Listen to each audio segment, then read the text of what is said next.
a few different ceiling murals ended up going viral on social media, I fell in love with the idea of having one in my space. And I ended up jumping right in. We ended up buying an RV, we're living full time in it, and I thought this is the time that I'm gonna be creating a mural on the ceiling. But I did learn quite a few lessons on the way, so that if I ever do a ceiling mural again, which fingers crossed I hope to, there are quite a few things I would do differently. And this is everything that I learned throughout the process of it, so that hopefully you can learn from my mistakes and maybe make something even better all on your own without having to, you know, jump through the hoops that I did. So let's get started. First off, I just want to dive into the supply list that I ended up having. Now this could apply to anybody who's painting a regular mural or a ceiling mural. It's just like things you should know if you're going to paint a mural to begin with. Going into this, I kind of had a vision for how I thought I would use the tools at my disposal to get the mural done, and I did not end up using the tools the way I thought that I did.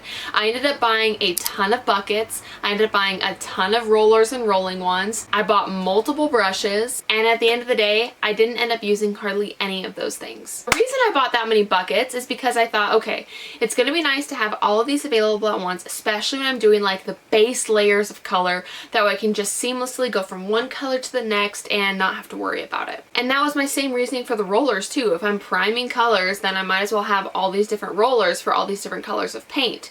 And while the rollers themselves, like the fluffy portion, was necessary, all the bajillion wands that I bought weren't. Because what I ended up doing is that when I went to switch to another color, I would just put that new fluffy bit onto the rolling wand, and then I would just roll with the same wand throughout the whole project. So you only need one, maybe two wands. At least that's how it was in my experience. Unless maybe you're tackling this project with multiple people, then everybody, I could see it being beneficial with them all having their own wand to put the roller on, but I clearly didn't need to buy that many. Returning to all those different buckets, I had friends who had done murals, and I remember them saying, wow, mixing colors is just so much more tedious because you can't just mix a little bit like if you were to do a painting like on a canvas. You need to mix a ton of color because you're going to be using this same shade throughout the whole mural, and you want it to look like the exact same shade. You don't want to be trying to get that again by mixing it the second time, the third time, and the fourth time. All of those are going to be like slightly bit off. Even if you're an incredible color mixer, there's no way you're going to get it like exact. They're like, we would mix these huge things and we put them with sealed lids on them so that I never have to be mixing colors. It's just there and it's ready to go. So I took that information and I tried to apply it for myself, but I fell short in quite a few different ways. The first one being, with all of those buckets, I didn't use them. I don't know why I didn't use them. Maybe it's because I didn't want to clean them realistically. I just didn't even use them. Instead, I used paper plates. Paper plates was fail number 2 because paint soaks into paper plates. So I was losing paint the whole time. Issue number 3 is because I had all of my paints laid out, they started drying out. When I was painting this mural, it was hot. I ran into the issue of if I turned on the AC, my paints dried out even faster than if it was just a hot temperature. But I also needed to have all of my windows open because you want to have good ventilation when you're doing something like this, especially with all the paint fumes. So all of my paints just started drying out. Truly the worst. So this is what I would do instead. Don't buy the buckets, don't put your paint in paper plates, and to solve the issue of needing to mix that same color or have a large quantity of one color, just go to your Home Depot or Ace or Lowe's or whatever and have them mix all those colors for you. Yes, they might look at you a little funny for having them mix like 13 colors. I know when I walked in there, I felt kind of silly having all of these colors that I need mixed, but the lady was so nice and it turned out she had also painted a ceiling mural. In what world am I getting paints for a ceiling mural and they're being mixed by another person my age who also had painted a ceiling mural once in her life?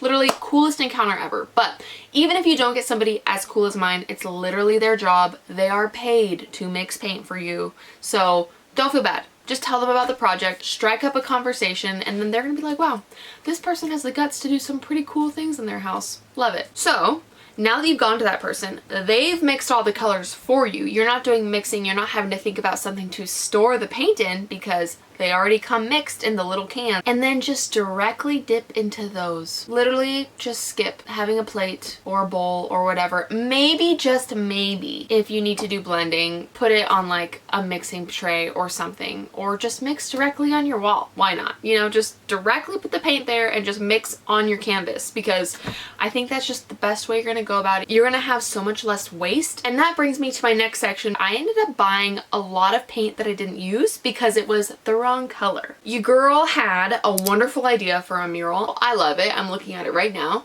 And I decided that I would do my pre-mock-up like sketch of the design on my iPad. Because I'm like, hey, it's really easy on an iPad. I can just drag and drop the colors that I want directly from my inspiration because, hey, it's an iPad. It's literally just copy paste the color. But because I was working with something digital, when I took that I went to Home Depot, look at all the color swatches on the wall, you are never, ever gonna have the exact same color when it's on a backlit screen versus just like on a paper printed or painted.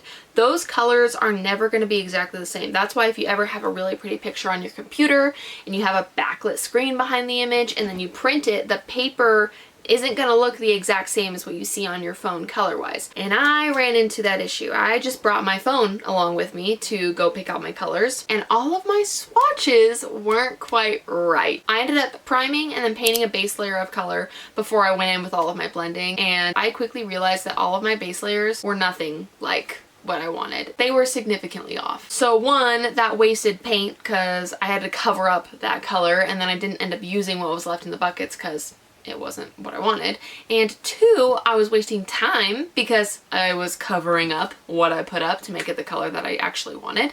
So save yourself money and save yourself time by actually doing a pre-mock-up like drawing on paper or a canvas. I have somebody who's interested in maybe having me paint a ceiling mural in their home. And what I've done this time is I took 30 minutes, painted something up in my sketchbook, and then I knew exactly what colors I would need when I went to the store, so I can just hold up swatches directly to the real thing, see them in the same lighting, not backlit lighting, and know that I'm getting the right stuff. That way, clients will be happier, I will be happier. It's just a much better system. So just ditch the iPad, especially if you're doing something this big. Something else I learned when buying paint isn't just about the color and the hue that you're getting, but the quantity that you're getting. I severely overestimated how much paint I would need to use in order to paint this ceiling. I don't know how much I ended up buying. Maybe I can find that up and I'll just shoot it on screen somewhere, but I had way too much paint left over. In multiple colors. I had the smallest size of can you could buy, and then in a ton of colors I had the little itty bitty sample jars you could buy. I think next time I would seriously only buy the sample jars in every single color that I needed, and then 1 can of primer and maybe 1 can of the base color if it's a really big base color. But most paintings aren't just a flat one color. Murals consist of many different colors, so I don't really think you would have to have that much paint. Obviously, every space is different, every wall is different, every ceiling is different. Like, they're all going to be different dimensions, so it's kind of something that you need to decide for yourself. But I would rather undershoot it and I have to go back for more paint than overshoot it and then have something that you can't return anymore, because paint colors aren't something that you can return in most places. Especially when you're buying like lime green and deep teal, like who the heck is gonna take that color? So I would rather just buy less and then have to go get more. Another thing that I learned the hard way is when you're painting a ceiling mural specifically, be really careful with how you're holding your neck. When I would paint, if I got too focused in painting, I would kind of just hold my neck like this and do my thing. But I think there's gotta be a blood vessel or something back there that gets pinched, because I would start to feel really dizzy. And to combat that, I just really tried to be careful and mindful of how I was holding my neck. So instead of just keeping my back straight and tilting my neck, I would kind of tilt my whole body back and then try to keep my line of sight, you know, at an angle as to what I was doing so that my neck stays a bit straighter. It was really uncomfortable. Guys, painting a ceiling mural is a beautiful and fun project, but you just gotta be careful with your neck, and even though this is the easiest thing to do, I was not experiencing great symptoms by doing that. So just be really careful with how you hold your neck. If you really like watching mural content and want to see more of the behind the scenes of the one that I talked about in today's video, click the link on the screen because it's all of the shorts relating to my mural that I painted on the ceiling of our RV. Toodles!